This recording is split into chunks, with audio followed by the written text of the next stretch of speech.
Tonight on Bridge City News, it was day 2 of the Stephen trial at the Lethbridge Courthouse. We have the latest. Alberta Seniors and Housing Minister Josephine Pon was in Lethbridge. We will explain why. And more than $3 million is being invested to help attract more young people into the agriculture sector. Your nation, your province, your southern Alberta. From the heart of Lethbridge, it's Bridge City News with Hal Roberts. Good evening. Thanks so much for joining us. David and Colette Stephen returned to the Lethbridge Courthouse for day 2 of their retrial. The couple, who was originally convicted in 2016 of failing to provide the necessaries of life for their son Ezekiel, who died of meningitis, appealed their conviction, and the Supreme Court of Canada ordered a new trial. A naturopathic doctor who sold the Stephens echinacea to help Ezekiel fight his illness took the stand today. According to David Stephen, she remembered her story differently as to how her exchange with the family took place. The naturopathic doctor came under a lot of fire that took the stand today. She actually shut down her social media accounts in 2016 during the first trial. And so when she came in, she was just emphatic. I just told him to take the child into the emergency room. That's it, right? So there's no culpability there. And so where the disconnect is how was it possible that we were able to buy a tincture from her clinic that had to be filled in a bottle? They actually had to take it from a big bottle and put it into a smaller bottle and give dosaging. How does that happen when her statement is, I had nothing to do with it, and I just said go to the emergency room? The trial continues at the Lethbridge Courthouse tomorrow. A mother who triggered an Amber Alert on June 1st has been arrested. Police say 42-year-old Charmaine Annette Darnell of Whitecourt, who took her kids from a Fox Creek home, has been charged with 3 counts of abduction, 1 count each of break-and-enter assault, and uttering threats. She made a court appearance in Grand Prairie Court yesterday. 23-year-old Dartanigan Dirk Poole of Lethbridge has also been charged. He too is facing abduction, assault, and threat charges. Poole will make his court appearance June 24th in Fox Creek. The Alberta Serious Incident Response Team has been called in to investigate an in-custody injury involving the Lethbridge Police. ACERT is looking into how a 23-year-old who was in custody on May 29th ended up bleeding in the nose while in the back of a police cruiser. The incident took place while the man was in custody. The arresting officers provided medical assistance and then took the man to hospital. Lethbridge Police were involved in another drug bust. This one occurred at a Southside home. Police received reports of a suspicious activity taking place at a house on 8A Avenue South. After obtaining a search warrant, they seized various quantities of meth, oxy, and other drugs. They also found a stolen $3,500 Rocky Mountain bicycle. 25-year-old Thomas Gregson faces various drug-related charges and possession of stolen property. 19-year-old Tax Gooddagger also faces a drug charge. Gregson will appear in court Thursday, Gooddagger on July 19th. Lethbridge Police need our help finding a 36-year-old woman. Desiree Stabsdown was last seen on May 19th. Attempts to locate her have been unsuccessful, and police are concerned for her well-being. If you've seen Stabsdown or know where she is, call Crime Stoppers right away at 1-800-222-8477. This is Seniors Week. The Alberta Minister of Seniors and Housing, Josephine Pon, was in Lethbridge today visiting with seniors at the Nordbridge Senior Centre. As Loris Alexander explains, the minister was in town to celebrate the contributions of seniors right here in our community. For more than 30 years, Alberta has formally honored seniors during the first week in June. With hundreds of events taking place across the province, Nordbridge Senior Centre had a very special one this morning. The first week of June in Alberta is Seniors Week, and it's great to have the Minister of Seniors and Housing, Minister Josephine Pon, here at Nordbridge Senior Centre to see our facility. We were fortunate enough that she was able to come by and see our centre to see what we offer.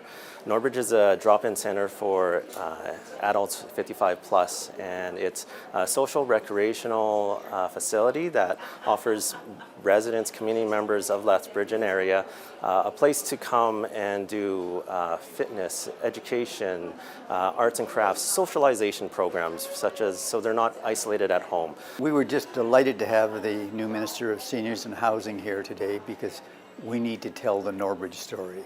We're very unusual in that we're almost the only senior center in the province that owns its own building. And that means we don't have a government we can go to for all our bills. If we have to repair a roof or some lighting or some other costs like that, we have to come up with the money ourselves.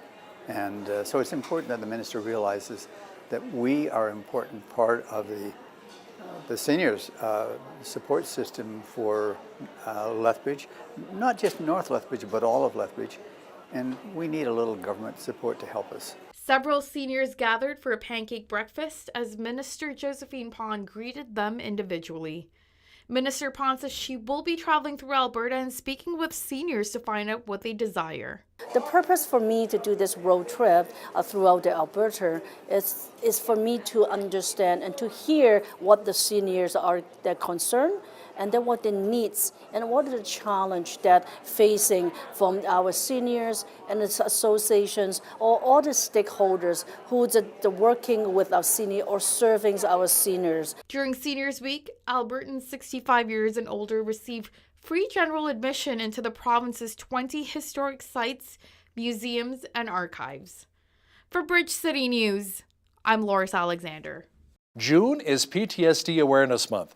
Post-traumatic stress disorder is a mental health condition that is triggered by either experiencing or witnessing a terrifying event. It affects thousands of Canadians each year. We understand that June is PTSD Awareness Month, and here in Lethbridge we have a number of different resources, and although our resources don't necessarily discriminate according to what the specific diagnoses are, they're certainly available to anyone who is experiencing PTSD or showing signs or symptoms of PTSD. The main resources that we have available here through CMHA is the Distress Line of Southwestern Alberta, which absolutely anybody can call. It's available locally or toll-free as well. According to Stats Canada, the rate of post-traumatic stress disorder among full-time members of the Canadian Forces has nearly doubled since 2002. Canada's agriculture and agri-food industry generates over $114 billion in gross domestic product each and every year. The federal government wants to grow the industry and has invested up to $3.75 million to support young farmers. Funding will be allocated to Canada's Youth Employment Strategy and is set to provide 50% of funds in associated costs. The government's new program is expected to generate 200 new jobs for young people within agriculture. The NDP say Alberta is putting vulnerable drug users at risk by freezing funding for any future drug consumption sites. Our province has safe injection sites in Lethbridge, Calgary, and Edmonton, but the province is freezing proposed sites for Medicine Hat, Red Deer, and a second site for Calgary. The UCP wants to review the impact of centres on surrounding communities. Premier Kenney says his government is committed to helping people addicted to opioids and other drugs and has earmarked an extra $100 million over the next 4 years as part of a mental health and addiction strategy. Alberta's Economic Development, Trade and Tourism Minister Tanya Furr is headed to both Tokyo, Japan and Seoul, South Korea, June 5th through the 11th to promote Alberta and our agriculture industry. In a release statement, Minister Furr said the mission will show private and public sector regions in Asia that Alberta is open for business. She says market access and diversification is a critical issue for Alberta farmers, ranchers, and food manufacturers. Minister Furr will join Federal International Trade Diversification Minister Jim Carr. The total cost of the mission will be around $32,000. Manitoba's sales tax will officially drop from 8 to 7% as of July 1st after a bill was passed last night. It was one of more than a dozen bills to get approval as the spring sitting of the legislature wound down. One new law would require political candidates to disclose any criminal convictions when they run for office. Also, police officers can now impose immediate roadside license suspensions for drivers based on blood alcohol content. Prime Minister Justin Trudeau says gender equality is being challenged around the world, but Canada will always be a leader when it comes to women's rights. Trudeau made the comments in a speech to the Women Deliver Conference in Vancouver. A country that knows that we're stronger together, embracing our differences and using our collective power to drive change. As a father, I can say without a doubt that there's nowhere else I'd rather raise my daughter, Ella Grace, and my sons, Hadrian and Xavier. But the rights we enjoy in Canada, and the rights so many have enjoyed around the world, are not guaranteed. Progress can backslide. We're seeing it happen. Gender equality is under attack. And I can only imagine how hard it is to be a feminist on the front lines.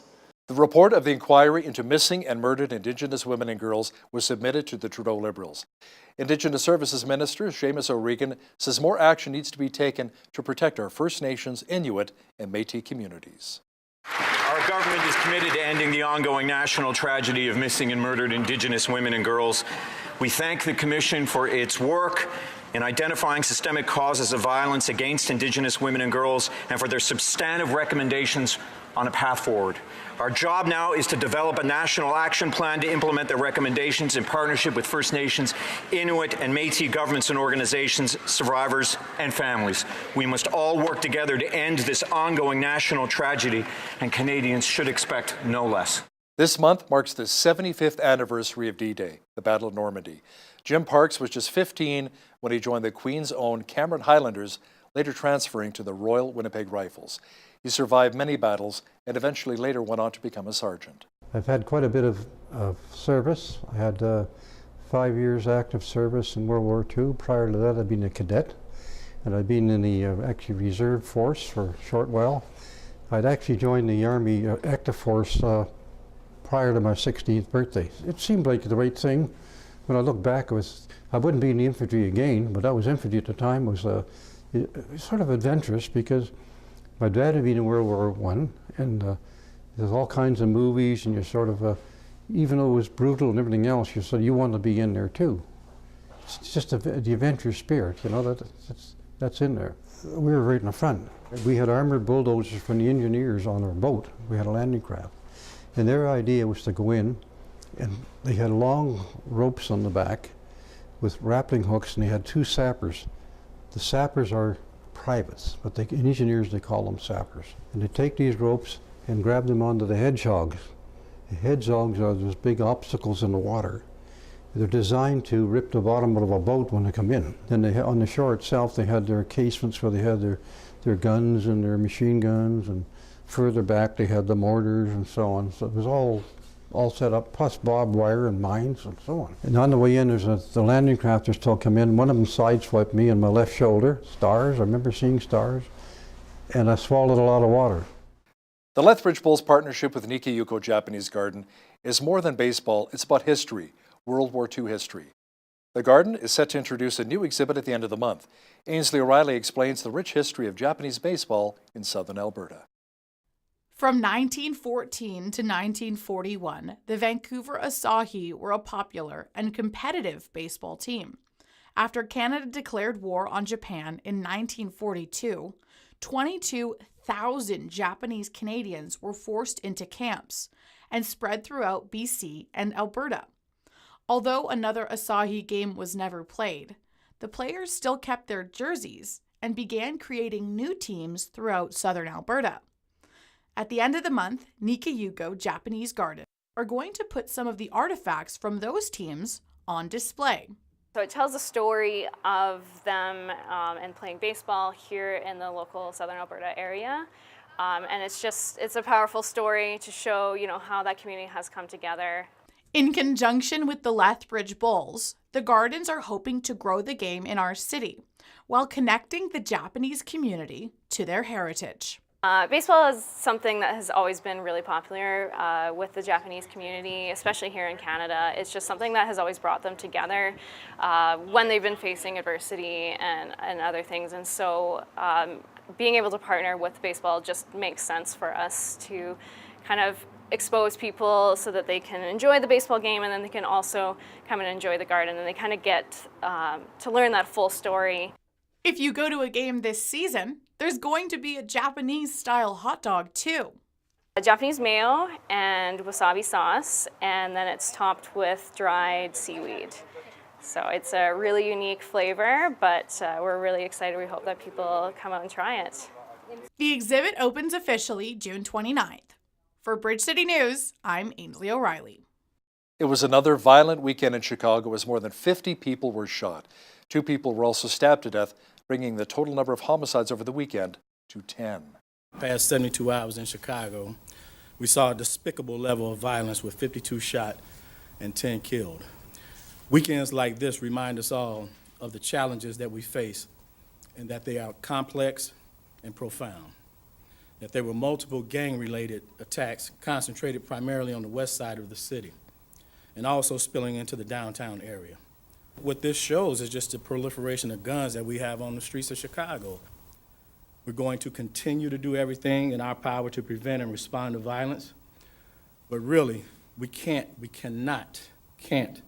do this without the support of the communities or a unified criminal justice system that keeps our gun offenders out of our neighborhoods. New technologies come out to help the blind see art and pictures. The exhibits are being presented at the annual conference of the American Alliance of Museums. The most important things for museums in terms of serving their audiences are to be relevant and accessible. So can you make something visible for people who have hearing impairments? Can you make something touchable for people who have visual impairments? From the Marines' third. Very often when we go to museums, we see glass enclosures with nothing for us. There's no way for us to experience what our sighted counterparts experience. And this kind of is an equalizer for us. So we've developed a technology that converts any two-dimensional image, any painting, drawing, collage, photograph, satellite view, to a three-dimensional tactile image. From a museum's position, it's growing what they call the dwell times. The sighted are spending more time learning about a visual than they would if it were just a photograph. On the north side of the university library. This model, I think, is more reflective of even the more functionality of this technology as opposed to just art rendering, because this actually has a functional use. So if you look down here, this is a key. So the street has this texture, and this button also is audio representation of it as well. This evolving technology really is about inclusion. It really is about making us a part of the world in which we live. Looks pretty incredible. Lots of sunshine and warmth once again today, and the trend will continue in the short term. Complete weather details are coming up. Another beautiful summer-like day today. Tonight mainly clear with a low near 8 degrees. Tomorrow mainly sunny with a high expected near 25. Pretty much the same picture on Thursday. Friday the clouds return and the mercury will drop to 17. Saturday periods of rain developing and a high of only 12. A high pressure system returns on Sunday, clearing out the clouds and giving us a high of 17. Monday even warmer with a high expected near 19 degrees. Looking at the almanac, the average high for this time of year is 21 and an average low of 7. The highest temperature in the state was recorded in 1970 at 35 degrees, and the record low was +1 in 1944. Sunrise was at 5:27, sunset at 9:32. Looking at tomorrow's national forecast now, Victoria will have light showers and a high near 16. Rain and 17 degrees for Vancouver on Wednesday. Just a few clouds at 22 for Calgary. A mixture of sun and cloud and a high of 18 for Edmonton tomorrow. Mainly sunny and 27 for Regina. Sunny and 23 for Saskatoon. Showers at 25 degrees for Winnipeg on Wednesday. A chance of thunder showers at 21 for Toronto. Showers and 17 for Ottawa. Rain and 14 degrees for Montreal. In the Maritimes, Fredericton, New Brunswick will have light showers off and on and should see a high near 20. Halifax, Nova Scotia will also have rain and 15. A few showers in Charlottetown, PEI and a high of 16. And in St. John's, Newfoundland, expect a mainly cloudy day and a high near 16 degrees tomorrow. It is now official. The UCB carbon tax repeal passed third reading at the Alberta Legislature and went to the Lieutenant Governor to officially become law. That means Albertans will be saving a little more at the pumps and their home heating bills. The Trudeau Liberals said now that there's no longer a provincial carbon tax in Alberta, they will be implementing a new federal one very soon. An oil industry group says a recent court ruling in Minnesota on Enbridge's Line 3 oil pipeline replacement project is more bad news for our energy sector. The Minnesota Court of Appeal said state regulators must conduct more reviews of the project because its environmental impact statement does not address the potential of an oil spill into the Lake Superior watershed. Petroleum Services Association of Canada CEO Gary Marr says whenever there are delays like this, it affects what producers are willing to commit to projects. Enbridge says it is disappointed in the court's decision, given the Minnesota Utility Commission had previously found the environmental statement quite adequate. 937 Tower, you all set to go? There appears to be a challenge to Air Canada's planned purchase of Air Transat. Quebec real estate developer Groupe Mac is swooping in with a rival offer. Trading in Transat was halted. The offer comes after Transat announced last month it was in an exclusive talks to be acquired by Air Canada. The offer was $13 a share, but Mac is offering $14. Under its offer, MOC is committing to keep Transat's head office, executive team, and center of decision-making in Montreal. U.S. President Donald Trump said he would begin imposing tariffs on all Mexican-made goods starting at 5% on June 10th. The tariffs are in response to the illegal border crisis in Mexico. They would rise from there, hitting 25% on October 1st.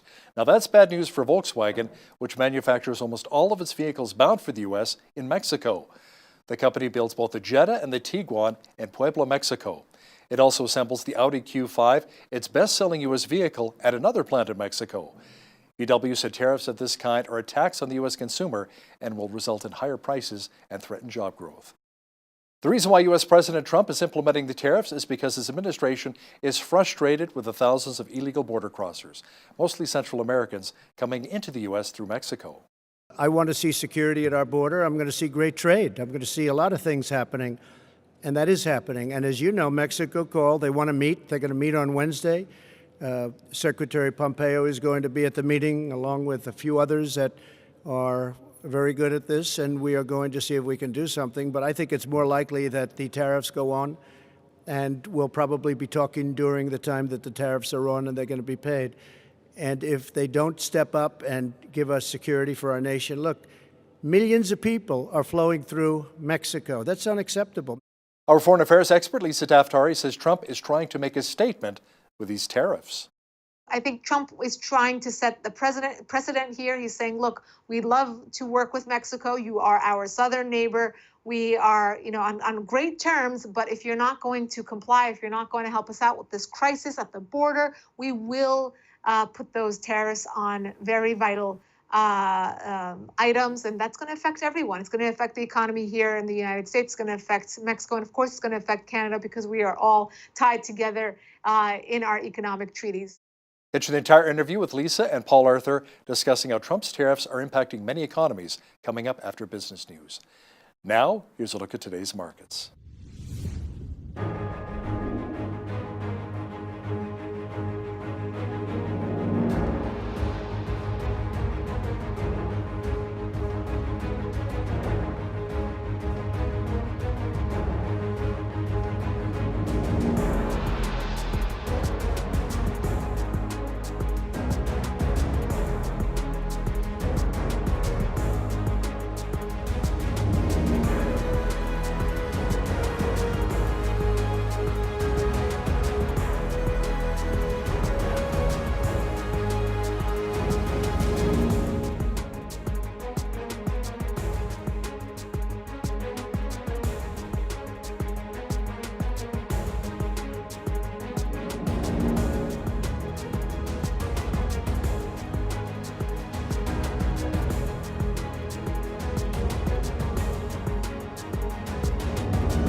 Recapping one of our top stories this hour, the federal government wants to grow the agriculture industry and has invested up to $3.75 million to support young farmers.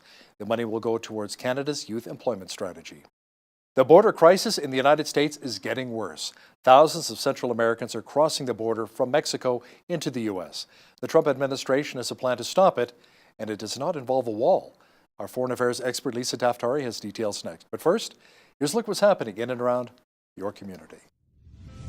Here's your Bridge City News community calendar. As a kickoff to the upcoming Lethbridge Jazz and Blues Festival, come and take in the annual mini festival called Jazz at the Park, Saturday, June 8th from noon to 6 p.m. at Galt Gardens. Enjoy local jazz and blues artists play different styles of jazz like contemporary, groove, and funk. Besides amazing music, there will also be various craft and food vendors to add to this fun cultural event. For more details, visit lethbridgejazz.com. Come celebrate with your Latin American neighbors at Festival Latino Lethbridge 2019, taking place Saturday, June 29th, beginning at noon at Exhibition Grounds, Pioneer Park. Presented by Lethbridge Latin American Association, enjoy live entertainment, dance performances, traditional Latin food, and more. All are welcome to this free event. For details, visit lllaa.ca. Do you have a heart to serve our community? Streets Alive Mission is looking for volunteers to help serve hot meals, assist with Foot Friday, and help sort incoming donations. Visit streetsalive.ca to fill out their volunteer application or call 403-320-1159.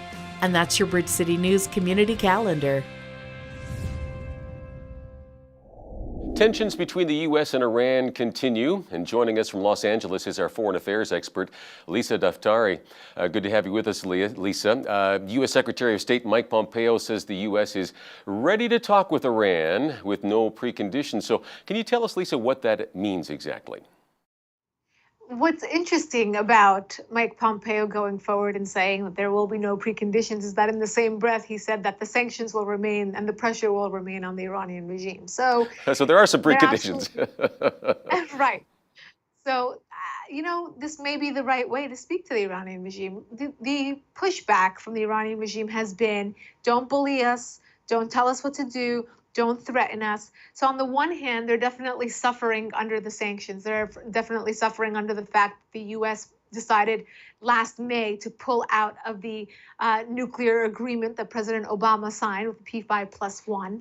Huge mistake, obviously, there, and pulling out for many, many good reasons. They're definitely suffering, but at the same time, they have said that they will not budge, meaning that they are standing their ground despite the fact that the economy is buckling. And again, the biggest fear that the Iranian regime has always had, their Achilles heel, the biggest factor that can weaken this regime is for the people to come back out onto the streets because of a buckling economy. And remember, in 1979, that's exactly the political momentum. It was the economy, it was the people coming out onto the streets and deposing of the Shah, which brought about this government. So when Mike Pompeo says no preconditions, I think what he's trying to do is perhaps soften the rhetoric just a touch so that the Iranians can come to the negotiating table. But absolutely, there will be pressure. There will be sanctions. And, if the U.S. has pulled out of the nuclear deal and applied these sanctions, I think they're at a point where they think they have the upper hand. They have this point of leverage regarding foreign policy vis-a-vis Iran, and they can use that leverage to get a better deal, if any deal at all. Okay. Yeah, I mean, they've got to save some face at home politically as well, right? In the midst of all this, that's going to be a part to play. And Iran's president is saying, as you mentioned, we don't want to be bullied. They want to be showed some respect. I mean, I guess what would that look like? I mean, for Iran, what would they consider to be respectful, talk, I guess? I think, Paul, you hit the nail on the head by saying that this is, saving face at home. This is that same muscle flexing, saber rattling that we've seen from the Iranian regime. Look, this is a regime that has gotten by and gotten stronger because of two things. Mainly their propaganda, both home and abroad, and also just staying afloat with this faux creation of nationalism, meaning every time that they're at a point in the road where they think that they may be perceived as weak, they will rally people around the flag in some way or another. So in the early 80s, they got involved in the Iran-Iraq war.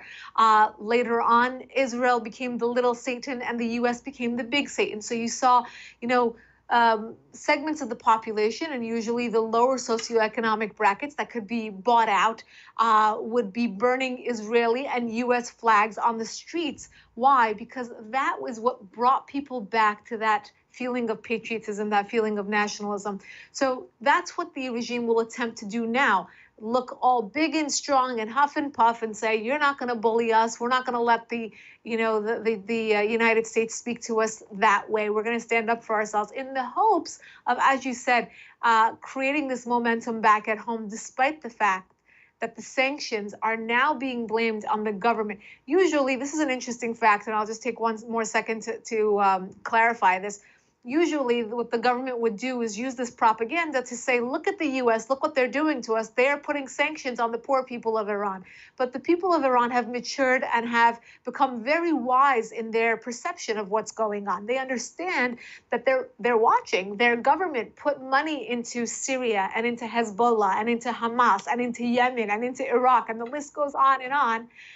and while the people at home are suffering. So I think the people of Iran are not going to be so easily fooled this time around. Now, the UN's atomic watchdog is saying about Iran that they remain in compliance with the terms of their 2015 nuclear deal, but they raised some red flags about the increased centrifuge activity. Now, can we actually trust the UN's opinion on this, or are there some other intelligence sources out there that may see things differently on Iran's nuclear activity? Well, maybe the UN will want to reward the Iranian regime by giving them a position, let's say on the Women's Human Rights Commission. Oh, wait, they already do that.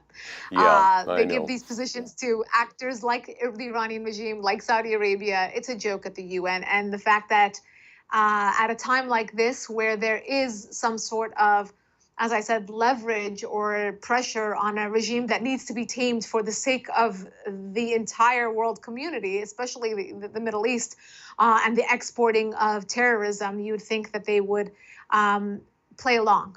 The UN, you said this up in your intro, it's awful that the UN occupies all of that wonderful real estate in New York, in the United States, that the U.S. still gives a lot of money. And some of that was cut under President Obama and under Ambassador Nikki Haley, who's since left the UN. But, we still give so much money to the UN, and for them to make such assessments, it's a joke. And you think they'd spend their time focusing on real issues instead of forgiving bad actors like they often do. Yeah, I mean, I think Iran has, basically had a track record here over the years that, they aren't to be trusted easily, for sure. So, hey, well, let's switch gears here to the U.S.-Mexico border situation there. Where are we at with Trump's threats to put a 5% tariff on Mexican goods until they do something about the illegal immigration? Where's that headed? I think Trump's message to Mexico and to the naysayers here at home is enough is enough. We've had 25 years, this is Trump's latest tweet about this, right before he was going to sit down with representatives from Mexico to talk about the border, is that words are just words. We need actions, and we've had 25 years of this. So if you were going to do something about it, you would have done something about it. I think what Trump's attempting to do here is to create that urgency and say this is not just our problem, meaning the United States, but that it's a problem for Mexico. And if you follow that equation, it's a problem for Canada as well, right? So once we have a border issue in North America, it will continue to travel upwards. And this is a problem for everyone. Sovereign states need borders, and we need a system of controlling those who come into the United States, just like we need one for Canada, for Mexico, et cetera. So I think Trump is trying to set the precedent here. He's saying, look, we'd love to work with Mexico. You are our southern neighbor.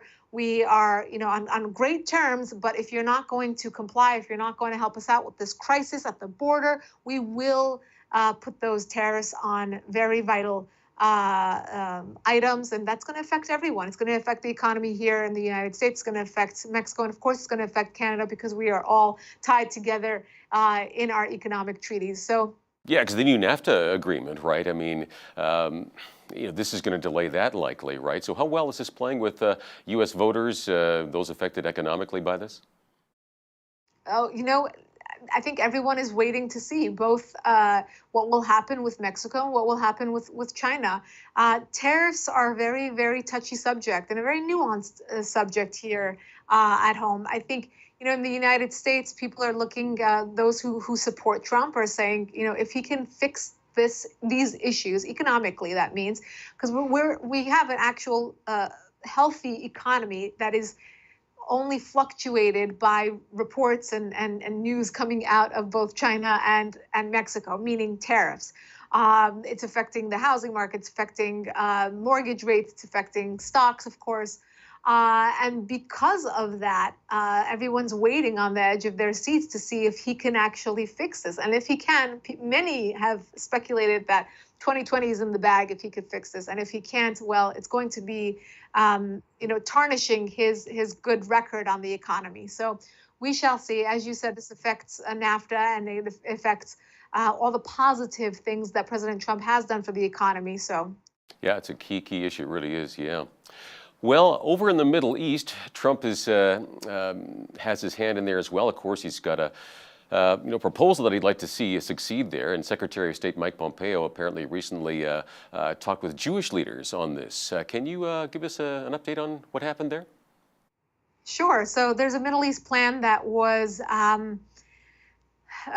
created by Jason Goldenblatt and Jared Kushner, the son-in-law of the president. They've worked very hard on this, and I'm reporting on this pretty extensively, talking to the team that is handling the rollout. What we know so far is that the rollout will be after the end of Ramadan, which is next week. So we've waited 40 days for this, and there's been a lot of speculation. What does it include? What does it not include? But we've already heard opposition from the Palestinians saying that they don't care. They don't care what's in it. They don't want to play. They don't want to hear it, which is a no-starter, unfortunately. But from what we know, it's entirely nuanced. It's entirely, it takes into account both sides. It takes into account a very fragile, sensitive history. And what Mike Pompeo said in a recorded meeting that was leaked to the press is that we don't know what's going to happen, basically, was the gist of his sentiments, that it might be something that the Palestinians reject right away. And I think that was just picked up as hyperbole to say, oh my gosh, it's something that they're going to say no to because it's so awful. But that's not what was said. It is incredibly nuanced, and it takes into account both sides. What we have heard is that it does away with very sensitive jargon like two-state solution that means different things to both sides, that really plays upon or touches upon historic sensitivities. Now, remember, President Clinton attempted the whole two-state solution with Yitzhak Rabin and Yasser Arafat on the White House lawn. That didn't get us anywhere. So, look, this has been an issue since biblical times. Are we going to be able to solve the Israeli-Palestinian issue in President Trump's first term? Who knows? But the fact that the Palestinians have said that they have no interest in even hearing what's in the plan, it's not a good start. For sure. Now, what about Israel itself? Prime Minister Netanyahu just winning the election, right? And here we are. Now there's going to be another election in September, apparently, because he couldn't form a coalition. Man, so you got months now without a proper leader, I guess, in between as well. That's not great news for Israel either, is it? No. This has been a part of Israel's 70-year modern history. Not too many people know about this, but there is a very challenging parliamentary system in Israel where the prime minister, whoever wins, needs to form a coalition, a majority, and it's very difficult because, as some of you may know, Israel is a patchwork of so many different types of people. Not only are Arabs included in the parliament, and Christians and Jews and Muslims, but you also have the secular, the religious, the ultra-religious, extremely different people who have a difficult time coming together and agreeing on things. No surprise. So because of that, Bibi Netanyahu's first challenge and obstacle was to win this election, which he did. But now he wasn't able to form this coalition. Look, it weakens. Israel actually has a very similar situation to the U.S. right now because they have someone in power who keeps getting elected because of his strength, but he's not someone that people necessarily like and want to go to lunch with the way that many people feel about President Trump. But he is someone who's kept the country safe. He's someone that many people respect. He has a military background, etc. So, that's where they're at. And as you said, in the interim, it's not a good thing for the country. Okay, so this is a for sure thing. This is September. There's going to be an election. And now, at the end of this election, what if they get back to where they are right now? Same thing. Benjamin Netanyahu wins, can't form a coalition. Do they do it over and over again? Like where does this go? They have in the past. It's a very, very rocky system. But what you do hope is that in the interim, between now and September, Bibi Netanyahu can win over people to come over to his side, meaning they can find some sort of concession, they can make deals, they can make compromises. Let's hope that does happen. Yeah, it's going to be a busy time between now and September for sure. Okay, well, we're running out of time here. As always, really appreciate your insight into things. Thank you, Lisa. My pleasure.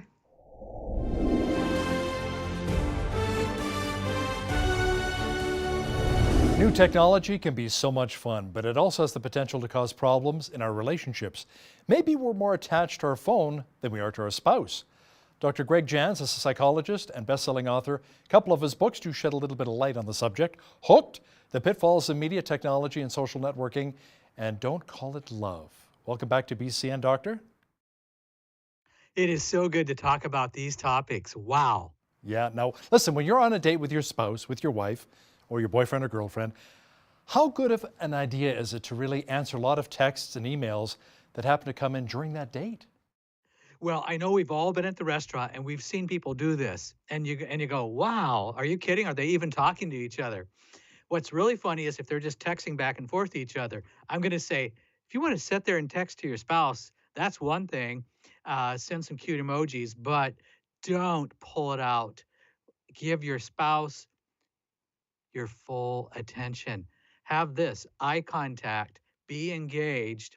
So the best thing to do is put that device away. It can be so distracting, and ignore it when you feel it going off.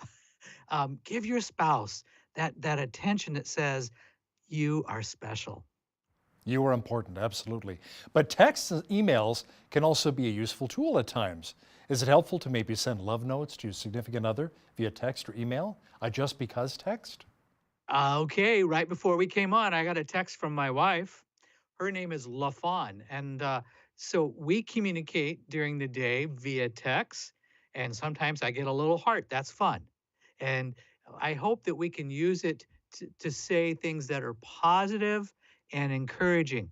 Do not use technology to bring up negative matters and to bring up problems. That's not the arena to discuss a problem. Not in a text. You know you're in trouble if you get a really long text. You go, oh, that's not the place to do it. Use it for encouragement. Use it as a way to connect in a positive way. And I'm glad you brought that up too. Sometimes when you send a text, the message may be a little misunderstood because there's no emotion that goes along with that text. Especially if there's a potential conflict or there's something you're unhappy with, boy, we can really start to read into it. And so not only do we have whatever the conflict could be, we've communicated via a text or email, and that's not the right emotional context. So we can actually complicate an issue. So save those things that really are important or could be a potential conflict. Save those for in-person conversation. Do we sometimes annoy our spouses a little bit too much by sending too many texts, perhaps, throughout the day? It's like, honey, listen, I'm trying to work here, please. I love you, but enough. Yeah, I think we can. And it's kind of like, oh, I haven't heard from you. Are you okay?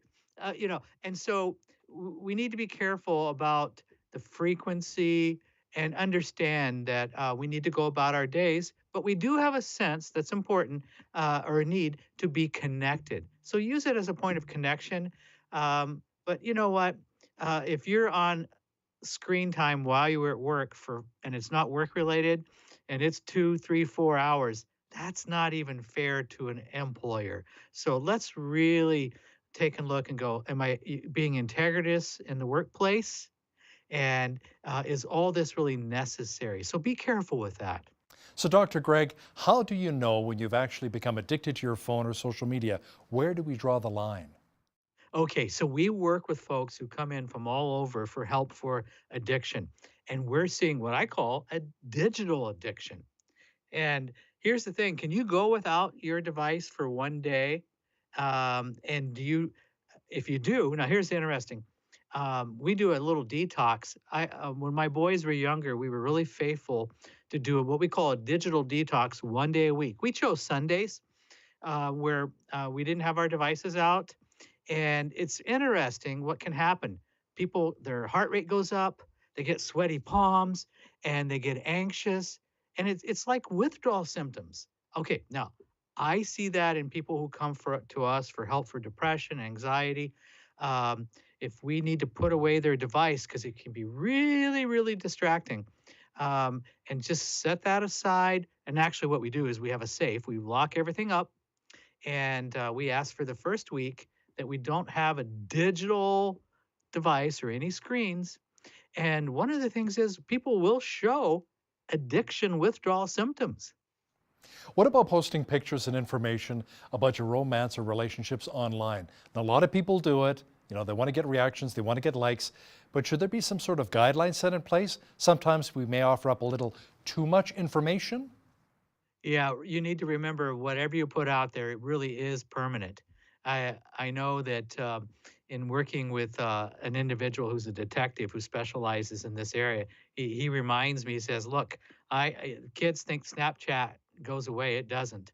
I can stick a device on that phone and I'll get everything off of it. Now, things that we put out there, just think in terms of permanent. Uh, and how many times have people, maybe they've been drinking or they're doing something and they're posting and then later they regret it. So take a pause, be careful, and remember what you're putting out there remains.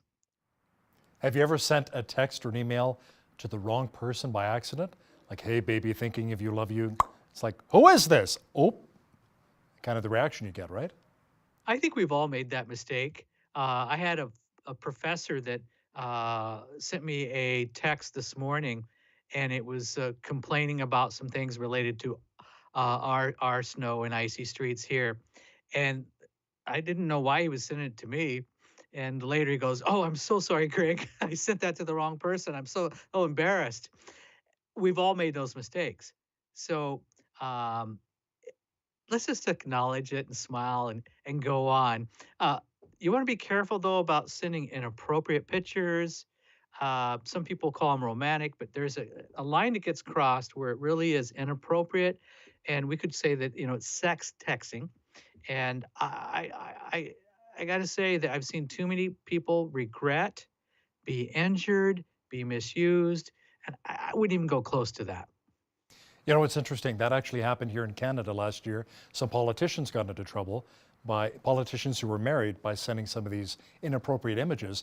And it turns out it was actually somebody in Nigeria, a couple of guys that were posing as a young female here in Canada to try and extort money. So, you really have to be careful, don't you? You do. So I think you can send, to your spouse, obviously, wonderful words, romance, but there's a line to remember. The digital world is not the place to do all of that. Now, apparently, stats show that social media sites can be marriage destroyers. People end up reconnecting maybe with old flames from many years ago. Any thoughts on that? Well, I've seen that. I've seen it happen numerous times. Here's what we need to remember. A lot of times, a person reconnects maybe initially by accident, maybe through some Facebook or social media. And what happens is we remember that person as they were at 17 or 18 years old. And we have an image of them and a way of placing them in our mind, which is really how they were in the past. How often are we surprised? I can't even believe that's the same person. So remember, our past memories and how a person is today could be really different. So be careful. I'm all for having friends, but we need to know, if you're in a vulnerable place, that's not the time to reach out to a friend you've not talked to in 10 or 20 years. Now, another problem we can run into with technology is the risk of running into pornography. You may not even be looking for it, but sometimes it can pop up in various emails, social media sites. Any advice on how you can really protect yourself from this? There are ways to protect ourselves, and we need to remember what we do in secret matters. And that's something that I've always reminded myself. What we do in secret matters because it's really not a secret. And so there is an accidental at times where you go, oh, I didn't ask for that. And I think we've got to be careful. We can either dwell or we can move on quickly. And so, there's programs to help protect us. There's various ones from what's incoming. But I always use the philosophy, am I going to be engaged in social media or as something happened that I would be embarrassed that my wife would see me looking at. So that also includes what kind of stories you're going to be reading.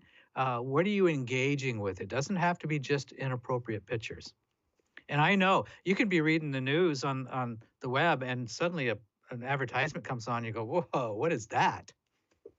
I get it. You know, I guess what we can do too is with our computers and our phones, we can always add filters too. You know, security That's right. filters too, right? You can do that Yep. as well to protect yourself.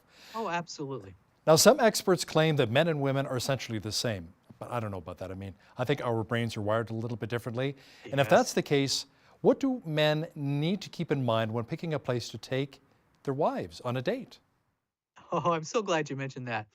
I was just talking with Michael Gurian, who's an expert in this area of gender differences, and we did a book together. We were talking this morning, and we were talking about this very thing because people don't like to hear that there's gender differences, and there are. You just got to look at the science. The science is really, really good. Again, people don't like us to say that, but science is really, really good on this. That said, if you want to please, let's say you want to please your wife, think about those things that are important to her, details that may not be important to you. We just had this recently.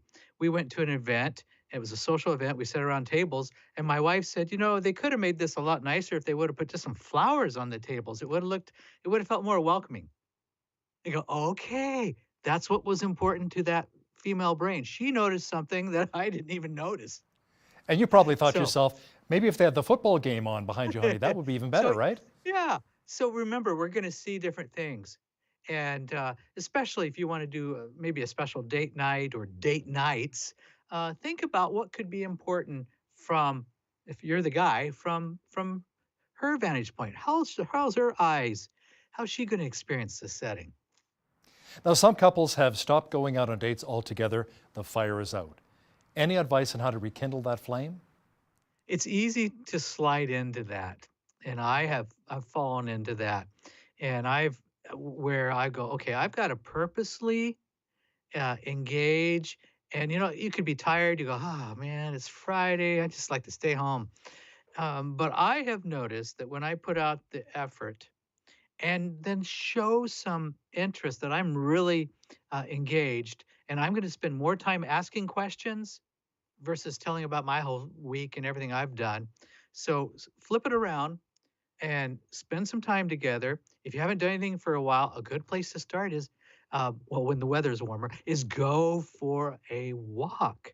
Do something where you're engaged in some physical activity together. Walking's good as just an entry point to start communicating again. I know there can be a stigma attached to going for marriage counseling, but is this not the right thing and the courageous thing to do, especially if your relationship is struggling? Marriage counseling can be great. I'm a counselor, and I've gone to marriage counseling, and I have gone. I have two sons. We've done some family sessions. It's all about how can I personally improve. It's not about going into a session and saying how much the other person is screwing up, but really it's how can I improve. Two words that made a big difference that I really have to continue to embrace is mercy and grace. When I feel like I have to be right, I'm going to give grace. And so I've learned, even as a counselor, I've had the experience of going in to counseling, to marriage counseling, and I got to tell you, it can reap great rewards. You'll be glad you did. How important is it for a husband and wife, especially when they have small children, to really show, let's say even the daughter, the husband, that this is the type of man I want you to marry? The type of man who will still romance your mother, take her out on dates, listen, hold hands and walk, maybe show a little bit of affection in public. How important is that for your young son or daughter to see that? I think what we want to do is really model, and we're really mentoring for them. They're learning through us, even if you don't think they are. I know I was having a discussion about my youngest son. I go, okay, I'm seeing how he's treating girls and teasing them too much, and I'm going, okay, I really want him to be a gentleman. And then recently I got some feedback from teachers at school, from a teacher at school, about how well he was doing in his social interactions with others, and I was relieved. So remember, sometimes our kids will behave differently when we're around than they will socially in other groups. So they're going to learn from us. And even if you don't feel like it, that mentoring or that modeling, it's important not only for you and for your spouse, but others are watching. How important is it to have God in a marriage as well? Let's talk a bit about that. You know, I know that issue of faith over and over and over, people tell me, you know what, it really ultimately came to my faith and submitting to God, and God is who and how our marriage got redeemed. So I have to tell you, I see that over and over. People tell me that. They'll say, you know, I learned a lot of good skills, how to communicate, how to be a better spouse. But you know what? My relationship with my Creator, with God, changed in such a way that that's really what's kept me focused. So it's important, Hal. Yeah, God is love.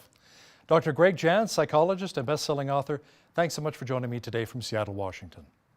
Always good to be with you. On behalf of all of us here at Bridge City News, I'm Hal Roberts. God bless and have a great night.